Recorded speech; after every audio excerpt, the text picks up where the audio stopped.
I never thought I'd become a widow at 35. Yet here I am, sitting alone in a quiet kitchen at 7 a.m., holding a cup of cold coffee, trying not to cry, as I help my son get dressed for school. Jason, my 7-year-old boy, messy brown hair, brown eyes just like his dad.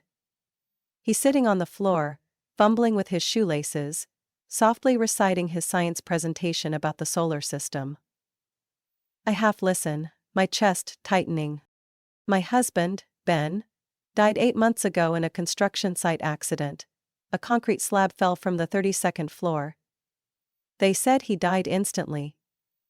I'm still not sure whether that makes it any less painful. The first few months afterward were a blur of paperwork, broken sleep, and nights waking up because I thought I heard him calling from the kitchen. But I made it through. Mostly thanks to the only two people who never let me face it alone. Doris and Carl, my in-laws. If not for them, I don't know how I would have managed. Every morning they came to pick Jason up so I could focus on work. I'm a marketing director at an organic food company in Denver. A stable job, decent pay, combined with the life insurance Ben left, just under $250,000. Jason and I were financially okay, for now. But money couldn't buy the warmth in Carl's hug when he lifted Jason off the ground, or the patience in Doris's eyes as she listened to him talk endlessly about Saturn and its rings. Some evenings, when I stopped by their house to pick him up, Doris would press an envelope into my hand. "Olivia, take this. Just a little cash. Buy something for dinner for you and the boy," she'd whisper. I shook my head, pushing it back into her coat pocket. "I can't accept this. We're fine, Doris, honestly. We're not doing this because you need the money," she said, her voice gentle but firm. "We're doing this because we love you and Jason."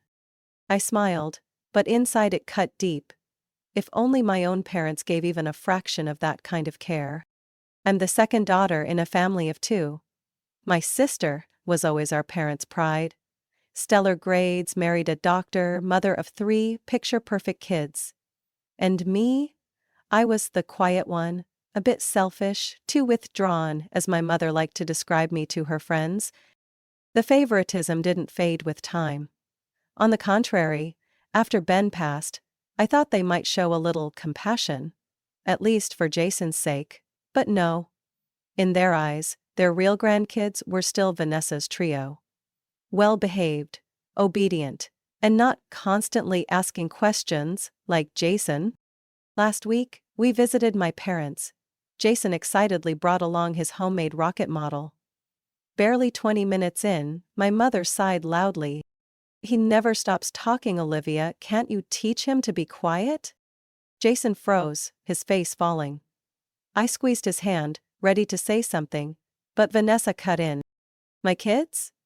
They're great. Just hand them an iPad and they're quiet for hours." My father nodded without looking up from his laptop. "Jason, come here, let me show you a new puzzle game. No more questions, okay?" Jason didn't want the game.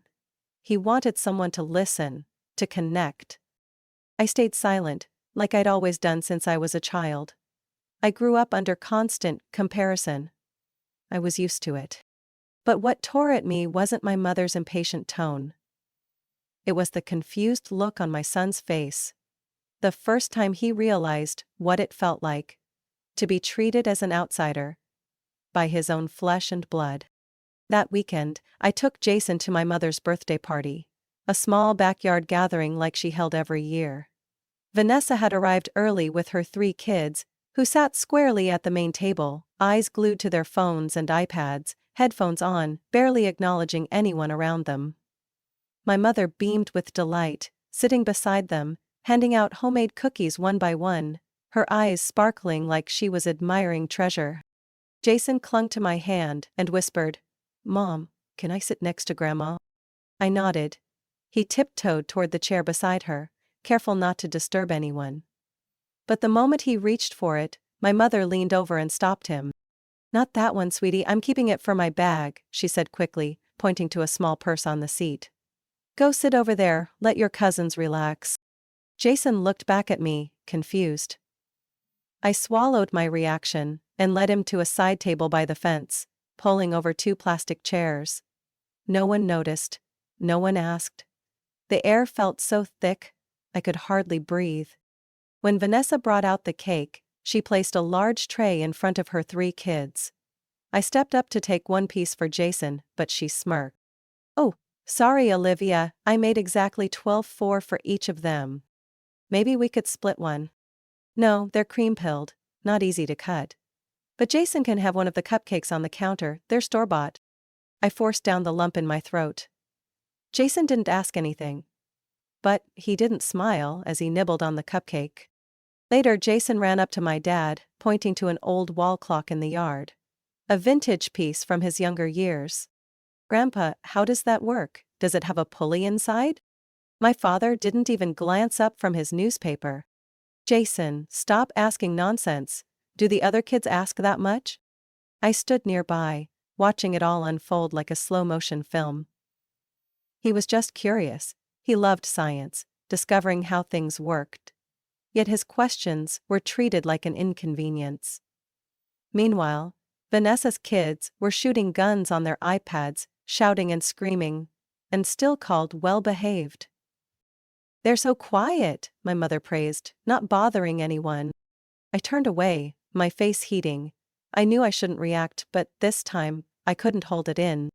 "Quiet or emotionally shut down," I blurted. "My son just wants to learn, he's not being rude." Vanessa chuckled. "Olivia, you're always too sensitive. Jason's sweet, but not everyone's used to constant interrogation." "Interrogation?" I turned to my mother. "What do you think?" She shrugged. I didn't mean anything, just maybe Jason could learn to be quiet sometimes, like his cousins. Know how to behave around adults. I glanced around. Vanessa's kids were arguing over whose turn it was on the game. One of them had just screamed, "I shot you dead!" right in front of my aunt. No one reacted. Meanwhile, Jason was curled up in a corner, holding his planet book, eyes red. "I think Jason and I should head out," I said calmly. "It was overly," my mom asked. "I don't want to be a bother." I walked him to the car. As I closed the door, I heard my mother mutter to someone. "Olivia's still the same. You can never reason with her." That night, after Jason had fallen asleep, I sat in the living room holding the book he liked to read before bed. The page still had a little smudge where his inky fingers had touched it. I asked myself, why is it that just because my son is more curious, more emotional, he's labeled as not fitting the norm?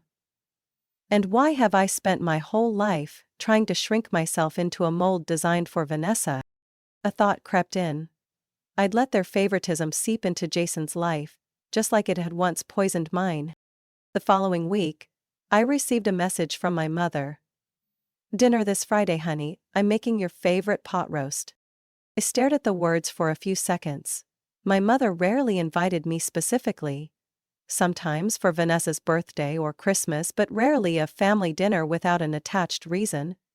Part of me wanted to decline. But another part, the one still craving approval, typed back, "I'll come.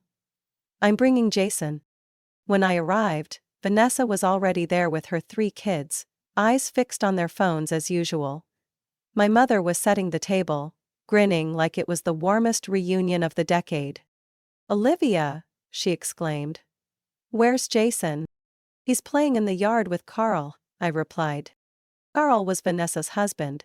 At least he treated Jason kindly. Dinner began with an odd air. For the first time in months, my father asked about my work. He nodded, smiled at the right moments, like he genuinely cared. "You're still working at that organic food marketing company, right?" he asked. "Yes, still the same position, I just got a raise recently." Vanessa suddenly set down her fork and looked up. "Wow, that sounds amazing. Seems like you're doing better than me now." She gave a half smile, eyes flicking toward Mom. I forced a polite laugh, my chest tightening. A few minutes passed, before my mother gently set her knife down and spoke. Soft but deliberate. "Olivia, Your dad and I have something to ask. Please, don't take it the wrong way. I set my glass down, looking her straight in the eye. What is it, Mom?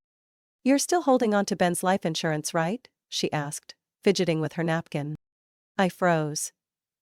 I hadn't expected them to ask so directly. How much was it? My dad chimed in. Like he was discussing stock market updates. I took a breath. About 250,000. I answered, keeping my voice as steady as I could. Vanessa whistled softly. Oh, so pretty comfortable, huh? I clenched my hands under the table. That money's invested. For Jason. Ben and I plan to use it for his college tuition, maybe a down payment for an apartment someday. My mother nodded slowly, then leaned closer. I understand, sweetheart. But we also have to think about the present. Our family's been going through a rough patch. You know how electricity, food, medicine, everything's getting more expensive. Vanessa let out an exaggerated sigh. Jack just lost his job. We had to dip into our savings for the kids' tuition. I'm even thinking of selling the car. Before I could respond, my mother continued, her voice silky smooth. Vanessa's going to send us $300 a month. Just a little help so we can afford our medications. But you, Olivia, you could do more. We know you're financially stable. I stayed silent. All eyes were on me. I had spent a lifetime wishing to be at the center of family attention, but not like this. Not like a charity checkbook. You mean, I treaded carefully. You want me to send money every month? Yes, about 800, Vanessa said quickly. I know it's a big amount, but I'm doing my part too, and you only have one kid. Jason's already getting help from Doris and Carl anyway. Each word landed like a slap. Doris and Carl, my in-laws, had never taken a cent from me. Yet here, my own family was calculating like it was cake being divided. In the end, I nodded. Okay, I'll send it, I heard myself say, my voice light as a breeze. My mother clapped her hands gently, smiling like she'd just won a prize. I knew you'd understand. That night, when I got home, I opened my banking app and set up a monthly transfer of $800. As I hit confirm, it felt like locking a shackle around my own wrist. I told myself if this brings more care, more involvement with Jason, maybe it's worth it. Around mid-December, I got a call from my mom while standing in line at the grocery store. She didn't greet me with small talk, just got straight to the point. Her voice unusually gentle. Olivia, this year we're doing something special for Christmas. Just adults, honey, a little more of a cocktail-style gathering, something elegant. I frowned, still holding a box of toothpaste. You mean, Jason can't come? Well, it's not that I don't want to see him, but you know how kids can be. Running around, making noise. We're having important guests. Your father's new boss, a few of Carl's business partners too. I'm sure you understand. I gripped my phone tightly, my eyes locked on the checkout screen, but seeing nothing. Okay, I'll arrange something, I said, my voice flat and cold. That evening, I told Jason I had a work event. He looked disappointed for a moment, but lit up quickly when I mentioned staying over at Doris and Carl's. Grandpa Carl said I can help decorate the tree, Mom, he shouted, raising his arms like he'd just won a prize. On Christmas Eve, I put on a deep red sweater dress, some crystal earrings, and applied lipstick for the first time in months. I told myself, even if just for a few hours, I'd try to enjoy the holiday spirit. After all, it was still family. Even if Jason wasn't invited. As I drove up to my parents' house, I noticed cars lining both sides of the street. More than usual. My heart picked up. I told myself it was probably just Dad's co-workers, or maybe Vanessa's colleagues. But when I walked inside, I froze. The house shimmered with string lights. Christmas music hummed warmly through the speakers, and familiar voices filled the room. Aunts, uncles, cousins, and children. Children everywhere. A baby crawling under the buffet table. Vanessa's two kids arguing over gift wrapping by the tree. A little girl I didn't even recognize sucking on a lollipop, her mouth stained bright red. I stood motionless. A voice behind me broke the silence. "Olivia, you made it." Vanessa, of course, walking toward me with a wineglass in hand, her glittery dress sparkling. "You scared me. I thought you'd bailed." "Vanessa," I said, steadying my voice. "Mom told me this was adults only." She raised an eyebrow, lips pressed together in a barely concealed smirk. "Oh. Maybe she didn't want it too crowded. And I think she figured Jason might get overwhelmed." "Overwhelmed?" I repeated, each word sharp. Vanessa shrugged and walked off, as if I were being unreasonable. I moved further into the house, scanning the room. My mother stood beside the Christmas tree, chatting with a woman I didn't know, her hand resting on a child's shoulder. When she saw me, she waved cheerfully. "There you are, come on, everyone's waiting to open presents." I approached, every cell in my body humming with tension. "Mom?" I said quietly. "You told me no kids." She kept smiling, her hand never leaving her wineglass. "Well, I just thought Jason might not be comfortable. You know how he asks a lot of questions, runs around. I didn't want the guests to feel awkward. But all these other kids are just fine?" Her smile faltered, her eyes cooling. "You're making a scene, Olivia. Don't turn a lovely evening into an interrogation." "No," I took a step back. "I just want to know. Why is my son, the only grandson from your other daughter, the only child, not welcome here tonight?" The air thickened. A few relatives nearby turned their heads. My mother's face flushed, her eyes darting nervously. "Not now, Olivia," she hissed. "I think now is exactly the time," I said louder.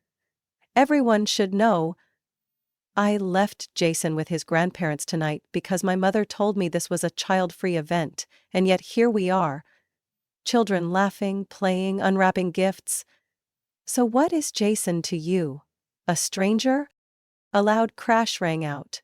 A glass had fallen. No one moved to pick it up. Every eye was on me. "And if anyone's interested," I continued, "I send Mom $800 every month. Vanessa? She just pretends to send $300. Turns out, I've been paying to have my son excluded from this family." The living room fell into suffocating silence. Vanessa stepped forward, her face pale. "Olivia, you've got it wrong." "No, I see it clearly now," I said, pulling out my phone and walking to the door. As I closed it behind me, I heard my Aunt Margaret's voice ring out. "Leaving a child out of Christmas? That's shameful." I left that house with a heavy heart. But this time, I didn't cry. I didn't yell. I just knew. Some moments permanently change the way you see a person or a family. And this was one of those moments. I hadn't planned on going back. But 5 minutes after walking out of my parents' house, I turned the car around. Not because I wanted to apologize. Not because I was feeling weak. But because I realized, if I didn't speak up right now, in front of everyone, they would forever believe the version of the story my mother and Vanessa had spun.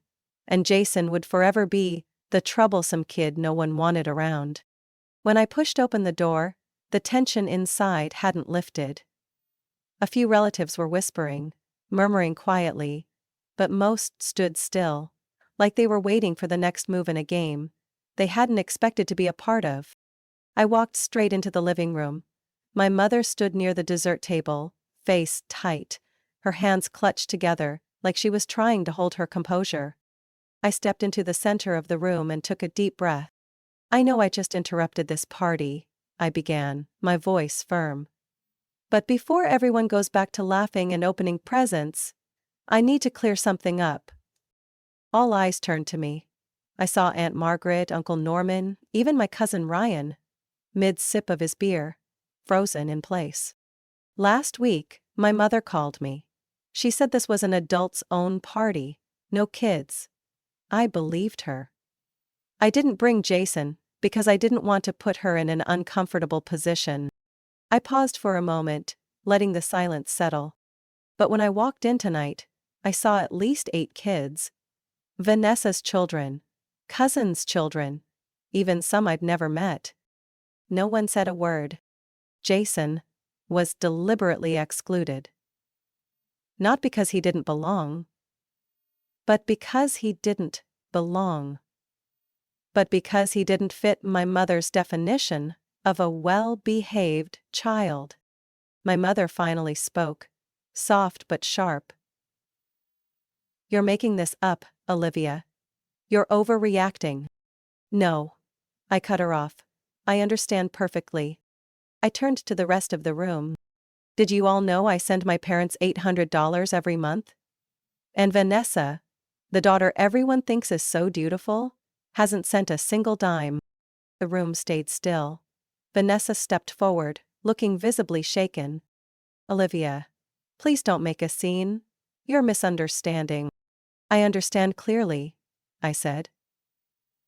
"You told our parents you were sending $300 a month, so I'd feel obligated to carry the bulk of their expenses. But you never sent anything. I checked. You have no outgoing payments." "None."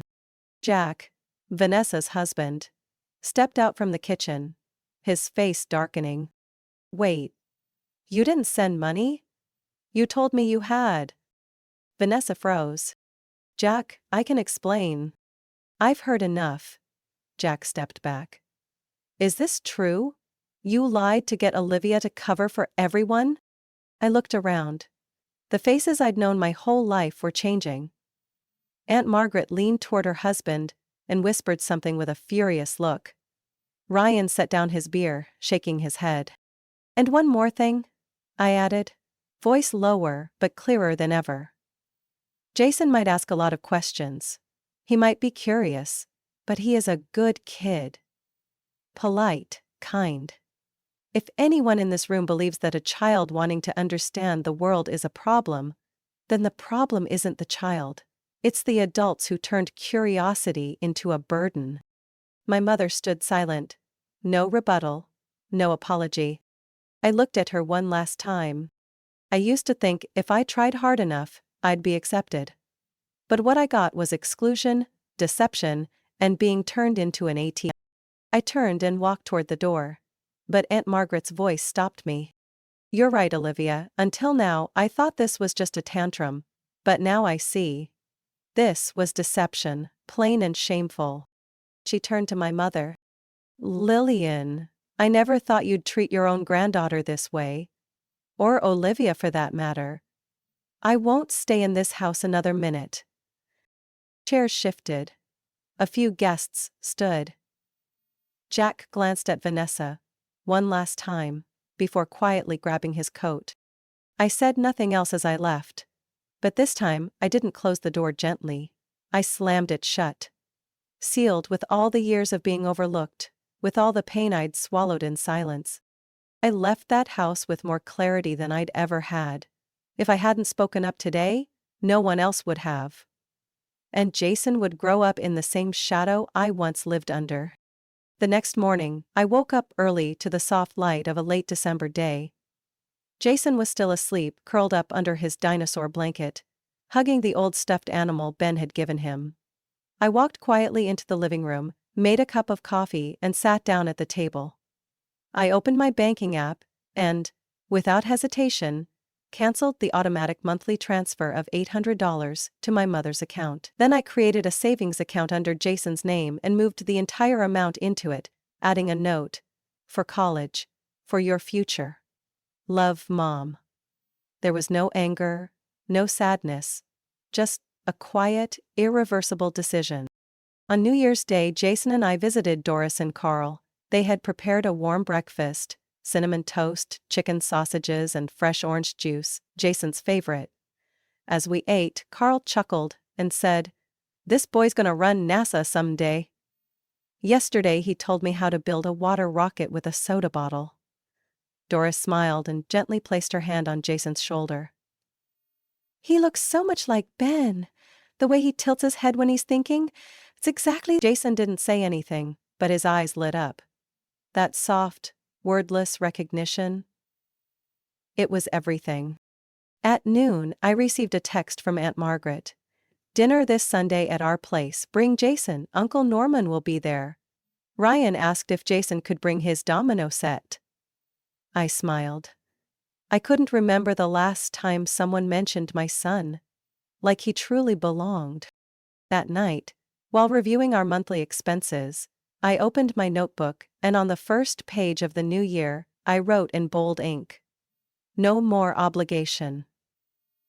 From now on, only love that's earned gets to stay." 3 days later, while folding laundry, the doorbell rang. Through the window, I saw my parents standing on the porch. My mother wore her usual winter coat. My father held a gift, wrapped in shiny silver paper with a red ribbon. I didn't open the door immediately. Jason was in his room, fully focused on his space building kit that Carl had given him. "Olivia, we know you're home," my mother called out. Her voice trembled. "We just want to talk for a few minutes." I opened the door, but didn't step aside.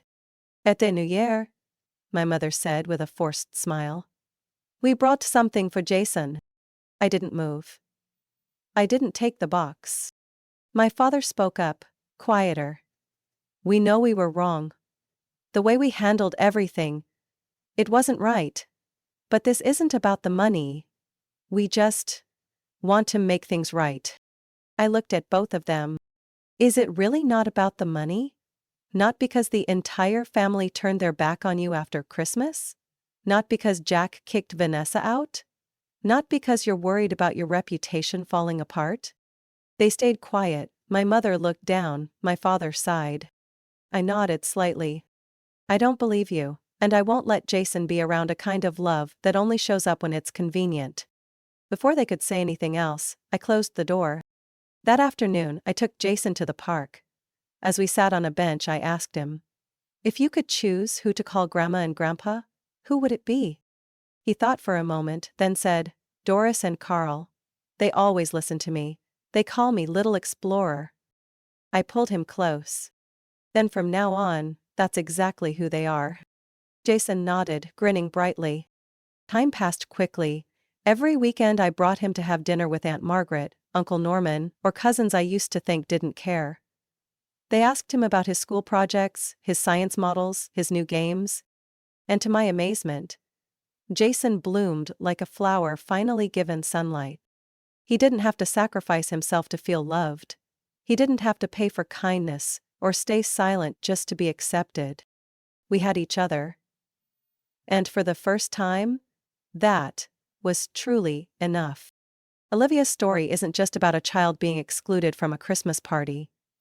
It's about waking up after years of quiet injustice. She learned that real family doesn't require payment, manipulation, or guilt. By cutting ties with toxic relationships, Olivia didn't lose a family. She found a new one, built on love and respect. Sometimes, the best thing you can do for your child is to show them how to walk away at the right time. What do you think about Olivia's choice? Was she right to cut ties with her parents to protect her son? Share your thoughts in the comments below. And don't forget to follow the channel for more heartfelt family stories.